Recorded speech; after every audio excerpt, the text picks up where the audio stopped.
هاد الكيكه ما فيهاش سكر، ولكن راه كتجي حلوه وكتجي معلكه، كتجي زوينه بزاف.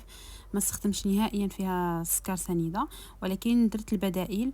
هنايا غادي ناخذ واحد 3 ديال البيضات، غنزيد لهم واحد الرشيشه ديال الملحه، شويه ديال الفاني، وغادي نخلط مزيان.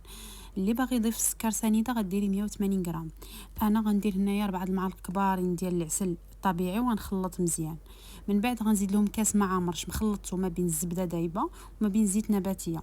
غناخذ واحد الكميه التمر نقطعها نص، غنديرو مع واحد نص كاس د الحليب نطحنو مزيان، هو هذا. والنص الاخر غادي نقطعو طريفات ونديرو، كيجيو معلكين في الكيكه، كيجيو زوينين. غندير واحد نص كاس معصر ديال القهوه، لان القهوه كتواتى مع الكاكاو. هنا غنضيف الكاكاو ضروري تذوبوه في السوائل باش كيرجعنا بحال الشوكولا. عاد ضيفوا النواشف. الدقيق غديروا 180 غرام مع ساشيه ونص ديال خماره الحلويات. انا ما كانش عندي 180 غرام، درت غير 156، جاتني ناقصه من الدقيق.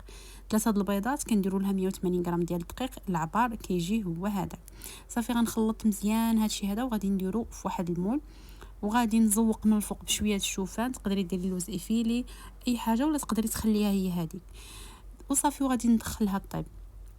واحد الملاحظه، هذا المول اللي درت فيه ديال 5 د البيضات، كديري فيه 5 د البيضات كتجي الكيكه عاليه. انا درت فيه غير ديال 3 د البيضات. بغيتيها تجيك عاليه ديري في مول يكون صغر من هكا، اولا ديري 5 د البيضات.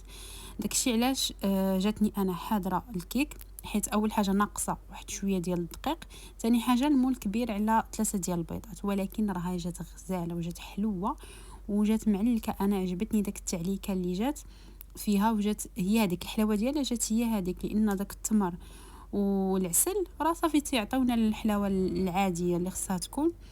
ونتمنى ان شاء الله تعجبكم هذه الوصفه. ما تنساونيش لي زابوني ديالكم، ما تنساونيش بالاكسبلور. الا عجبكم لا فيديو بارطاجيوه مع الاصدقاء ديالكم، وجربوا هذه الوصفه وردوا عليا. انا عطيتكم المقادير المضبوطه اللي نستخدموها في كيكه ديال 3 ديال البيضات. تهلاو ليا في راسكم.